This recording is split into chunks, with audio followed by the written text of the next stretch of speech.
a los organizadores de este evento por invitarnos a tratar de despertar un poco más digamos, la importancia de las micotoxinas en general y bueno, si quieren también dentro del silo bolsa porque es un almacenamiento más.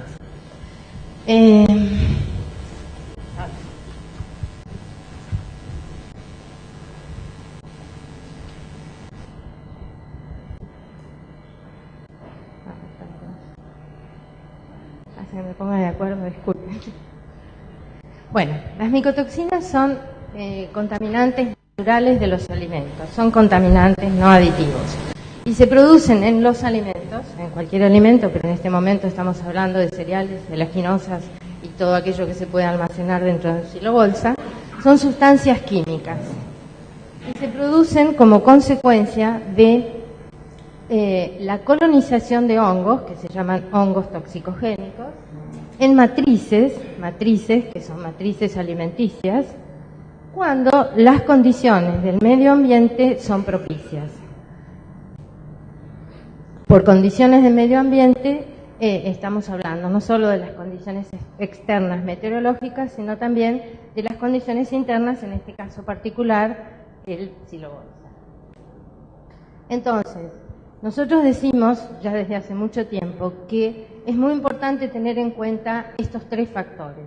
Sin estos tres factores, las micotoxinas, que son sustancias químicas, no pueden aparecer en el alimento. ¿A qué hongos nos referimos cuando hablamos de hongos toxicogénicos? En general, los hongos toxicogénicos pertenecen a determinados géneros de hongos, algunos conocidos como Aspergillus, Penicillium, Fusarium, y otros no tan conocidos como Claviceps, Alternaria, Myrothecium, etc. Hay que tener en cuenta que, por un lado, diferentes especies o géneros de hongos pueden producir una micotoxina, como es el caso de la ocratoxina, que puede estar producida por Penicillium y Aspergillus. Pero también hay que tener en cuenta, como en el caso del Fusarium, el Fusarium graminearum concretamente, puede producir dos micotoxinas, deoxinivalenol, conocido como DON o vomitoxina, y seralenona. ¿A qué micotoxinas nos referimos cuando hablamos de micotoxinas? Hay más de 500 micotoxinas realmente que contaminan los alimentos, pero nos referimos fundamentalmente a aquellas en donde se ha establecido algún tipo de legislación o regulación importante para las reacciones comerciales. Entonces, las micotoxinas son las aflatoxinas, B1, B2, B1, G2, M1, que aparece en la leche como consecuencia de la ingesta de las vacas o de alimentos contaminados con micotoxinas B1, B2, G1 y G2. Los tricotecenos, que es el DON, deoxinivalenol, toxina T2, HT2, DAS, ocratoxinas, seralenona, fumonicinas, ácido ciclopiazónico. Estas sustancias son tan tóxicas, no podemos hablar acá de toxicología, pero traje esto simplemente como para mostrar la toxicidad. Son tan tóxicas que el JECFA, el Joint Expert Committee on Food Additives, que trata de establecer regulaciones e ingestas admisibles diarias para determinados alimentos, ha puesto estos niveles de contaminación de ingesta diaria por peso corporal. Si ustedes ven los niveles son muy bajos, ¿sí? Quizá el más alto es el de ácido ciclopiazónico, pero fíjense, por ejemplo, que para el caso de las toxinas T2 y HT2 o para el caso de las aflatoxinas, los niveles de ingesta, microgramos por kilogramo, peso corporal día, son muy bajos porque estas sustancias son muy tóxicas. Y son tóxicas en cantidades pequeñas. Estos niveles que el JECFA establece en las ingestas admisibles diarias son los niveles que se tienen en cuenta para después establecer las regulaciones en la comercialización de los distintos cereales. Que actualmente todas las regulaciones establecidas por la Unión Europea son las más tenidas en cuenta, digamos, en la comercialización. ¿De qué matrices hablamos? De cualquier matriz. ya sea en el campo, puede ser arroz, soja, trigo, maíz, lo que ustedes quieran. ¿Qué cosas es importante tener en cuenta? Es importante tener en cuenta en el caso de las matrices que las matrices no tienen siempre el mismo comportamiento. O sea, no es lo mismo maíz que sorgo. ¿Qué quiere decir este cuadro? En este cuadro estamos viendo la acumulación, es el resultado de 2 tesis de doctorado de hace bastantes años. La acumulación de aflatoxinas en determinado periodo de tiempo. Como vemos, no todas las matrices se comportan igual. Cuando las aflatoxinas, en el caso del maíz, tardan 50 días en llegar a 30 miligramos por kilogramo, esto es experimental, el sorgo tarda 10 días para llegar a un nivel. Y fíjense, digamos, llega al 20 miligramos en el mismo tiempo que las aflatoxinas. Entonces, lo que se pretende decir con mostrando esto es que a una misma actividad de agua y a una misma temperatura, las distintas matrices se comportan de forma diferente. También tenemos que tener en cuenta la actividad de agua. Si antes dejábamos la actividad de agua fija, ahora tenemos la actividad de agua móvil. O sea, ¿para qué? Para saber que los distintos hongos crecen a distintas actividades de agua. O sea que si adentro de un silobolsa la actividad de agua es diferente, la expectativa de que crezca un hongo con respecto a otro también es diferente. ¿Qué características son las más importantes probablemente dentro de la presencia de micotoxinas? Aspectos agronómicos que tienen que ver, que pueden favorecer la colonización de hongos, la producción de micotoxinas, pueden ser la humedad, la temperatura, los distintos cultivares, la maquinaria que se usa. Aspectos en el almacenamiento, el inóculo fúngico que el almacenamiento trae, o sea, los hongos están en el campo y cuando los almacenan ya están. La actividad de agua, el tiempo, la temperatura, la atmósfera, que después se va a hablar, el tiempo de almacenamiento, lo almaceno 1 mes, 7 meses, 1 año, todos los aspectos relacionados con la determinación analítica de las micotoxinas. Determinar micotoxinas es una determinación bastante engorrosa químicamente. Existen también los ELISA, pero bueno, como pasa siempre, dan positivos, no, falsos positivos, falsos negativos, y es una determinación cara. Los métodos tienen que estar validados. Y después todos los aspectos toxicológicos, que como les dije, las micotoxinas son muy tóxicas, y tenemos que ver qué nivel de contaminación presentan, frente a qué nos estamos encontrando, si está destinado a consumo humano, a consumo animal, si es consumo animal, a qué animal, etc. Entonces, nuestra experiencia comienza en el año 2003, comienza la experiencia del silobolsa, estoy diciendo, en el año 2003 con un grupo de soja que estuvo almacenado en silobolsa y en el cual encontramos seralenona y deoxinivalenol. Es muy frecuente encontrar estas 2 toxinas juntas porque, como les dije, ambas son producidas por Fusarium graminearum. Es muy posible que estén juntas. En estas 23 muestras de soja, las muestras, también encontramos ocratoxina, luego del almacenamiento del silobolsa. No sé el tiempo de almacenamiento de estas muestras, pero estaban almacenadas en el silobolsa, porque son muestras que llegaron al laboratorio. Encontramos ocratoxina en niveles que no habíamos encontrado todavía en ninguna muestra de soja. Y también encontramos fumonicinas. Entonces, de esas 23 muestras, un 8% teñadón, la misma cantidad teñacea, había un 17% con ocra y un 13% con fumo. Después hicimos un trabajo con la doctora Resnick, que está acá presente, en donde establecimos, eran 163 silos, entonces les medimos la actividad de agua, las micotoxinas, etcétera, antes a la altura en el cierre y después en la apertura. Y estuvieron almacenadas, depende de los silos, alrededor entre 4 y 6 meses. Entonces, lo que vemos acá, o sea, tenían muy poca seralenona y muy poca aflatoxina. Y no tenían DON. las muestras, les analizamos a todo, pero sí, como todo maíz, esto es maíz, tenían fumonicinas. Y lo que sí vimos es que después del periodo de almacenamiento,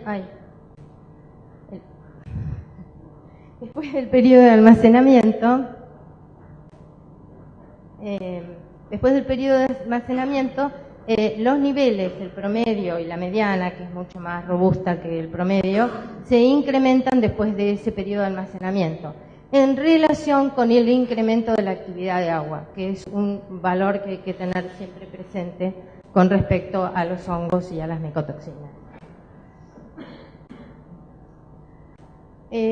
Un trabajo de Gregory en Italia, en Ferrara, nos muestra, él hizo 2 periodos, están acá mostrados los periodos, o sea, 2009-2010, estos son los promedios de todas las muestras de 2009-2010, él almacenó maíz y trigo y tomaba muestras cada 40-45 días durante 7 meses. Lo que vemos acá es que las fumonicinas en un año, en el 2010, disminuyen y en el 2009 incrementan. O sea que no hay un patrón para decir qué pasa con las fumonicinas adentro del silobolsa. Y en el caso del DON y el trigo, tampoco hay un patrón. Probablemente estos valores de DON y estos valores de DON se correspondan con los años y la cosecha que estaba contaminada con DON en el año 2009 y que estaba contaminada con valores más altos en el año 2010.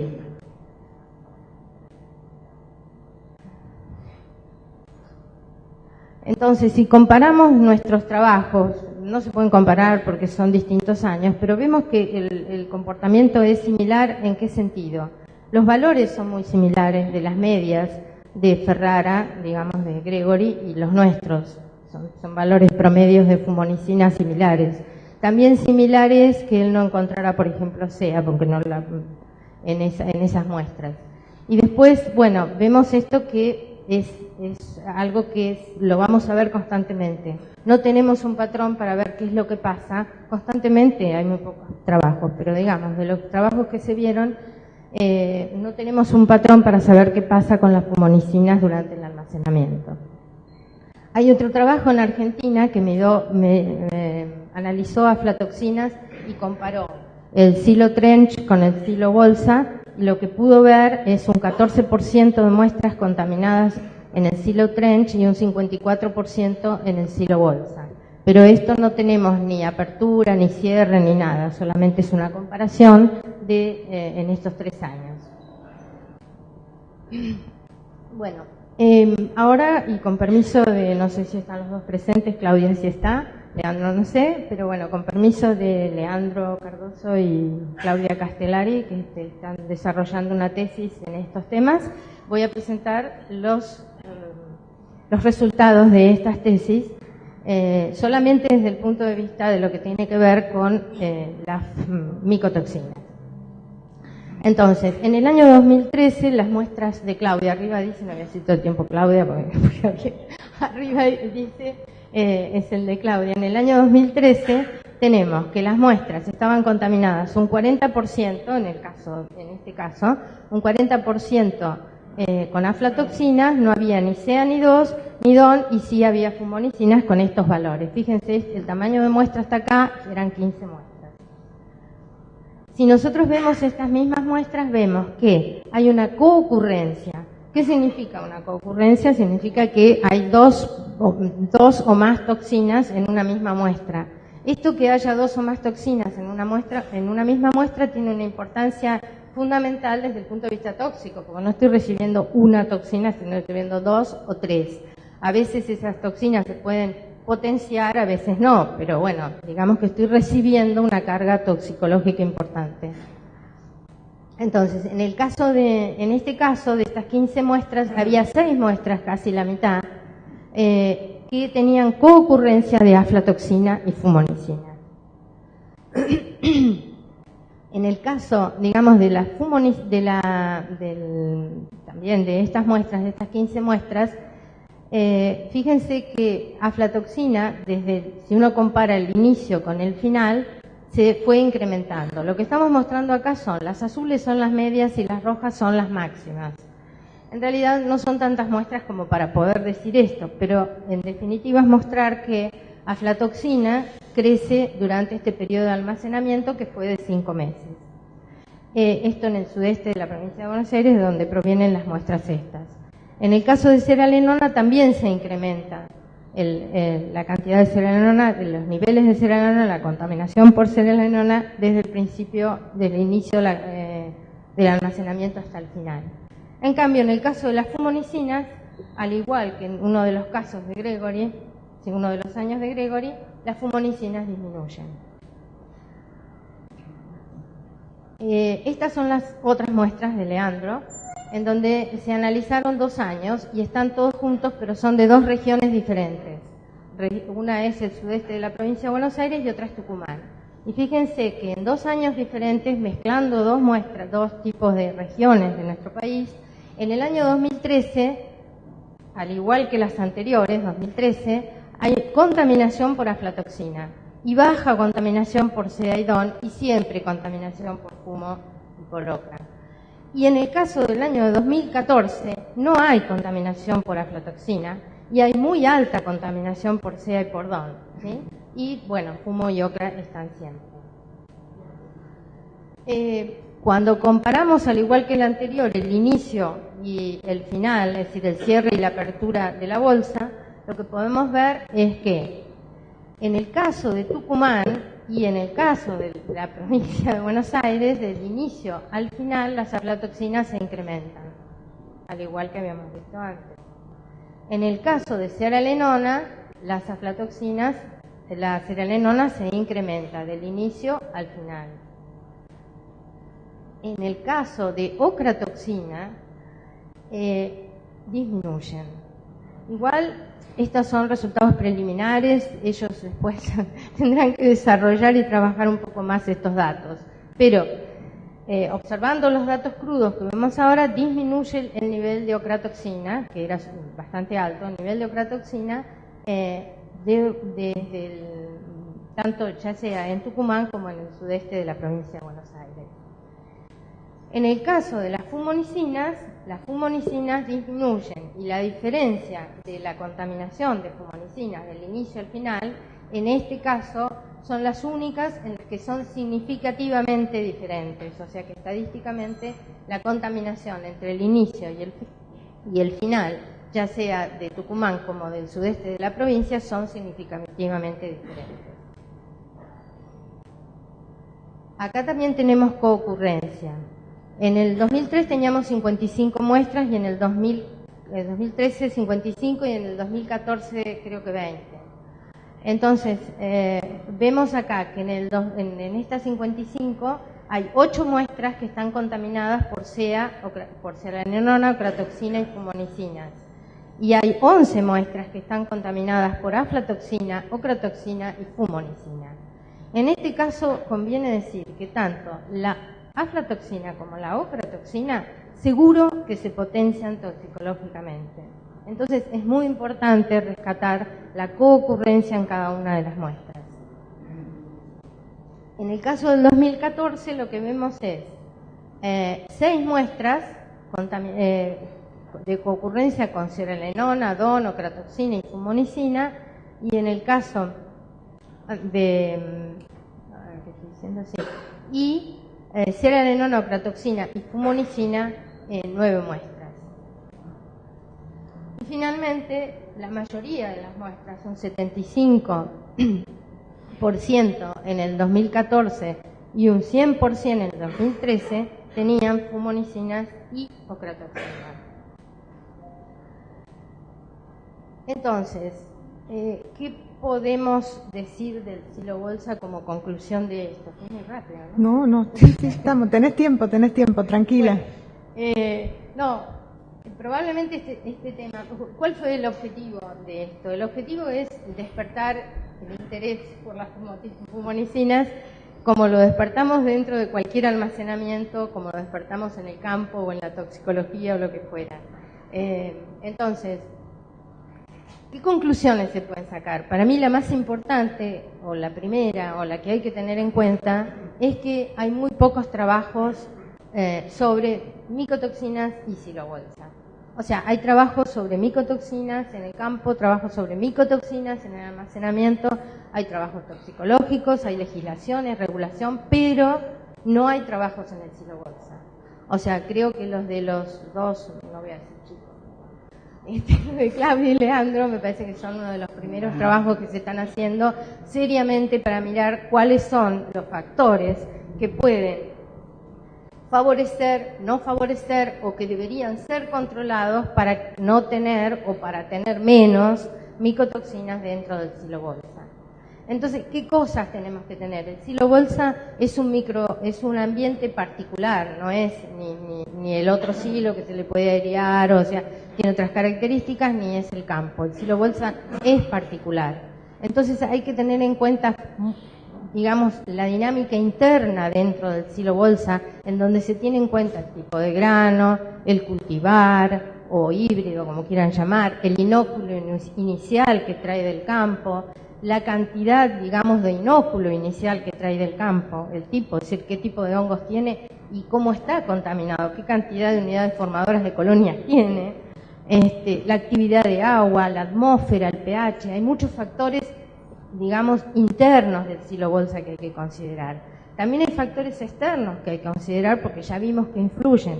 La temperatura del medio ambiente, la humedad, el lugar físico, el lugar geográfico donde se pone el silo-bolsa, el tiempo que está almacenado, 3, 5, 7 meses, un año, las condiciones meteorológicas en general de esa zona.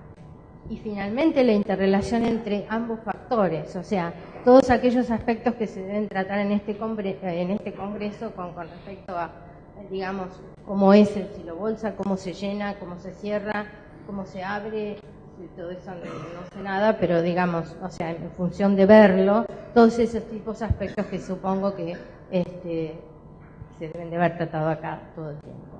Nada más, muchas gracias.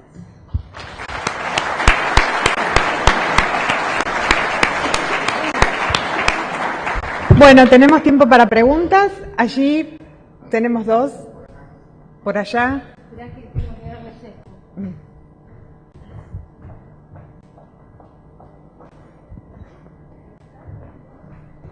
Vení de este lado, que tenés un micrófono. Sí. Acá. Allá. ¿Hay dos? Una pregunta muy concreta. Sí, bueno. En la agroindustria alimentaria de maíz, en el caso de San Luis, hay una empresa que transforma maíz en jarabe de fructosa. Y bueno, hay una gran preocupación por este tema. Yo trabajo en el INTA. Entonces, por lo que usted me acaba de decir, de repente, digamos, cuando un productor, para evitar este problema, puede tener tres opciones: o venderlo directo, o en silo-bolsa, o en almacenamiento en otro silo. ¿Cuáles son las recomendaciones generales en relación a reducir esta problemática para evitar que al productor le rechacen muchas veces el maíz, porque tampoco lo controla en su campo? Nosotros también estamos trabajando con esa empresa que está en San Luis. En realidad nosotros las micotoxinas son contaminantes naturales y están en el campo. Los hongos son seres vivos muy ubicuos, están acá, o sea, están en todos lados. Entonces, lo mejor sería hacer trazabilidad, para contestar en una palabra. En algún momento acá en el país se hizo trazabilidad. Entonces se miraban los cultivos a medida que pasaban los meses, se cosechaban ya sabiendo más o menos lo que tenían y ya sabían qué destino le podían dar. Si yo tengo un inóculo muy importante en el campo, bueno, trataré de no almacenarlo para que porque sé que en el almacenamiento empeora, cualquier almacenamiento va a empeorar, sabiendo eso, o si lo cosecho húmedo, o sea, todo ese tipo de manejo que yo diría que es agronómico y que no lo sé, o sea, lo sé así de influencia, pero no es mi tema. Todo ese tipo agronómico es fundamental para que las micotoxinas no se incrementen. Entonces, La trazabilidad sería una respuesta con una palabra. Nada.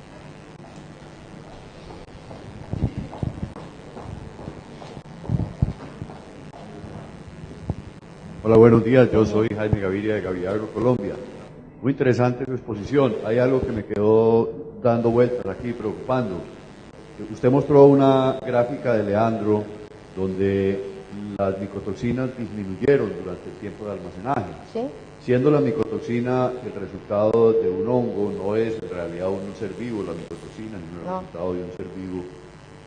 ¿Cómo podría uno explicar que las micotoxinas disminuyan? Probablemente, no sé, diferencias de muestreo o algo como eso, porque digo que en el fondo de toda su exposición, probablemente el punto más clave ahí sería lograr entender por qué razón las micotoxinas disminuyeron. Tal vez ahí estaría la clave de muchas de las cosas para el control. Eso me quedó dando vueltas. ¿Cómo puede una micotoxina disminuir durante el tiempo de almacenaje sin en realidad haber hecho nada? Comparto su preocupación, pero no tengo respuesta. O sea, la realidad es esa. Podemos hipotetizar cosas como, por ejemplo, que se degrade. O sea, se puede degradar. Entonces, cuando uno las almacena, se pueden degradar. Es una sustancia química. Entonces, se puede metabolizar en parte. Una cosa que suele usarse es la competencia de otros hongos para los hongos. Pero en el caso de las micotoxinas puede haber degradación. Entonces, si hay degradación de la micotoxina, lo que yo estoy analizando al final no es lo mismo que al principio. Evidentemente se degradó. Pero justamente por eso la última transparencia dice, transparencia que antigua, lo hice con una pregunta. ¿Por qué pregunta? Porque en realidad, como no sabemos nada, tenemos que seguir trabajando sobre eso. Es una de las angustias. Y como usted vio en Italia, un año les aumentó y otro año les disminuyó. Entonces, ¿qué pasó ahí? ¿Qué es lo que pasa? No, yo no puedo contestarle. Creo que hay que seguir trabajando para ver qué pasa. ¿Sí? Gracias. Buen día, ¿qué tal? Buen día. Casi ni le habla. Mire, el tema de la micotoxina es un tema muy difícil, ¿no? Nosotros hemos estudiado mucho en maní, incluso en silo bolsa y todo eso. Y yo pediría que cuando den datos de micotoxina en silos, que en algunas veces lo hacen, que dé el dato inicial, porque mucho viene de campo. Entonces mucha gente toma muestras de los silos por ahí y da un dato que realmente uno dice relación silo bolsa con micotoxina y no es así, porque mucha de la micotoxina viene de campo, muchísimo, sobre todo en maíz. Sí, sí. Y sobre todo estos maíces dentados amarillos que son muy susceptibles al daño climático y todo el resto. Entonces yo creo que todos esos datos que dan cuando dan de muestreo no habría que darlos, porque son mal interpretados por la gente. Si no uno hace un muestreo inicial, en la última diapositiva lo hizo y después lo hace el resto, para mí no tienen valor. Y después, por otro lado, hay que relacionar con la humedad del grano, que es muy importante, y hay que relacionarlo con el tipo de cultivar. No es lo mismo almacenar un maíz colorado duro que un amarillo dentado. El comportamiento del cultivar es totalmente diferente. Y después otra cosa muy importante es que cuide mucho el nivel de muestreo. Seguramente el error de eso de disminución de micotoxina fue seguramente un error de muestreo y no fue degradación. Eso se lo puedo asegurar, porque no se degrada tan fácil la micotoxina una vez que está en el resto. Y también había que comparar qué pasa en un almacenamiento común, porque hay toda una tendencia de decir que todos los problemas salen de la micotoxina del silo bolsa, y yo creo que debería ser al revés. Al haber una cierta restricción de oxígeno, debería ser mucho más restrictivo para la micotoxina que para el otro sistema. Y después también una cosa que observamos muy importante son las levaduras. Yo creo que habría que hacer un buen relevamiento de levaduras, porque nosotros en maíz hemos visto mucho desarrollo de levaduras, y muchas levaduras son competitivas de las aflatoxinas, sobre todo. Así que yo creo que habría que un poco ir cuidando los datos que uno va dando sobre lo que va viendo. A veces ve una película y no ve realmente lo que pasa alrededor, sobre todo la humedad de los granos, que es muy importante. Porque toda la ocurrencia de micotoxinas, si no hay humedad de grano, no hay desarrollo dentro de la bolsa, salvo que venga de campo. Así que bueno, es un poquito para... nosotros hemos hecho ensayos en el cual hemos roto silo bolsa en forma, digamos, para provocar, para ver qué pasaba, y los únicos lugares que hemos encontrado micotoxinas han sido donde rompimos las bolsas. Entonces, todo esto complejo del dato que da, habría que completarlo bastante para entenderlo mejor y que la gente no los malinterprete. Gracias, doctor. Creo que la mayoría de las cosas que comentó están dichas, o sea, la mayoría de los trabajos tienen inicial y final, la mayoría de los trabajos están relacionados con la humedad y consideramos más que la humedad la actividad de agua, pero de cualquier manera sí, coincido con usted. Y creo que sí, que es importante, que es un aporte que todos tenemos que tener en cuenta.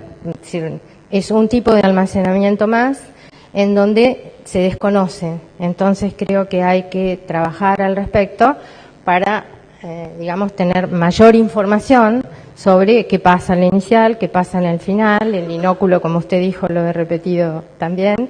O sea, es muy importante el inóculo inicial que trae del campo, porque el hongo no aparece espontáneamente, sino que viene de algún lado.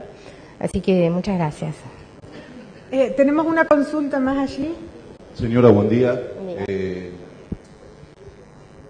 No estoy en el mundo de la investigación, estoy en el campo. A pesar de eso, comparto gran parte de las inquietudes de Cristiano, que Cristiano acaba de plantear. Y ahora le hago una pregunta práctica. Quizás me pueda contestar. Hay un productor en Brasil, en Mato Grosso do Sul, que ante una cuestión que es normal en el uso de silobolsa, que es en el final donde se cierra, que normalmente quedan grandes cantidades de aire en los bolsones, se suele formar un frente que el grano se estropea, es chico, no es un gran volumen, pueden ser 100, 200, 300, 500 kilos, pero hay un gran desarrollo fúngico. Y este señor discutía conmigo sobre la posibilidad de agregar en el último tramo de los hilos, cuando se va echando el grano, tierra de diatomea para minimizar el efecto de las micotoxinas. ¿Podría hacer algún comentario al respecto? ¿Querés comentar vos?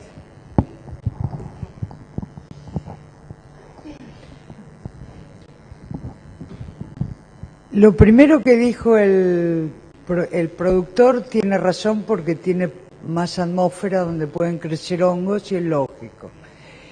Desde el punto de vista de tierra de diatomeas, el efecto, una cosa es sacar volumen, lo mejor es un buen cerrado, ¿no?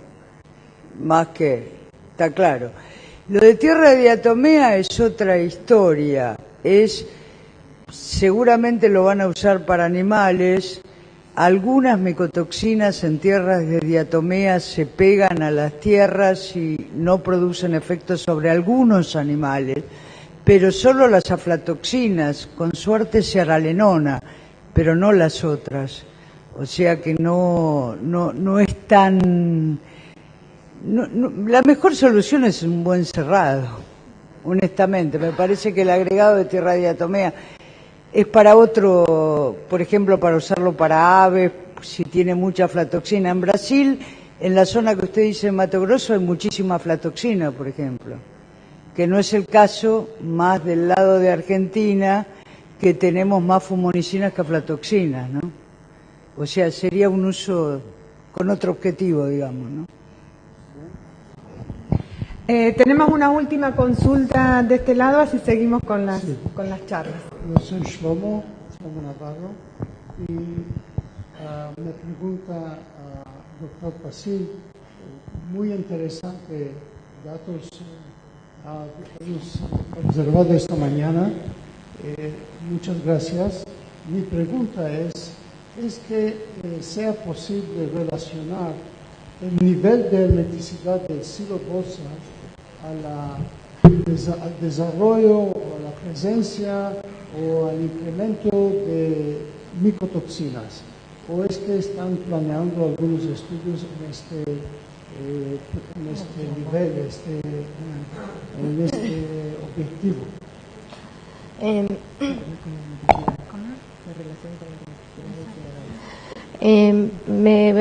Usted se refiere a que si el buen manejo del silo bolsa podría evitar la contaminación. Más que buen manejo, porque el manejo es muy general. Sí. Sí podríamos relacionar el nivel de hermeticidad, es decir... ¿De qué? De hermeticidad. Hermeticidad. Bueno, es una posibilidad, o sea, es algo que hay que trabajar. En realidad, es decir, yo vi y trabajé muy concretamente con silo bolsa, porque bueno, estaba ahí en el campo todo el tiempo llenando, con silo bolsa de picado, que es el que se le da a las vacas. ¿Sí? Trabajé en un tambo para mirar cómo se hacía y saqué muestras y demás. Sí, la hermeticidad es algo, o sea, es un tema, pero hay que estudiarlo, no se, hay que estudiarlo. La pregunta es, ¿será que se hace un plan de trabajo para relacionar el nivel de hermeticidad con la presencia o el incremento de micotoxinas cuando se hace un producto con humedad predeterminada? Sí, igual, bueno, creo que a lo mejor su pregunta se la puede responder la próxima exposición. Muchas gracias. Agradecemos entonces a la doctora Pacín nuevamente.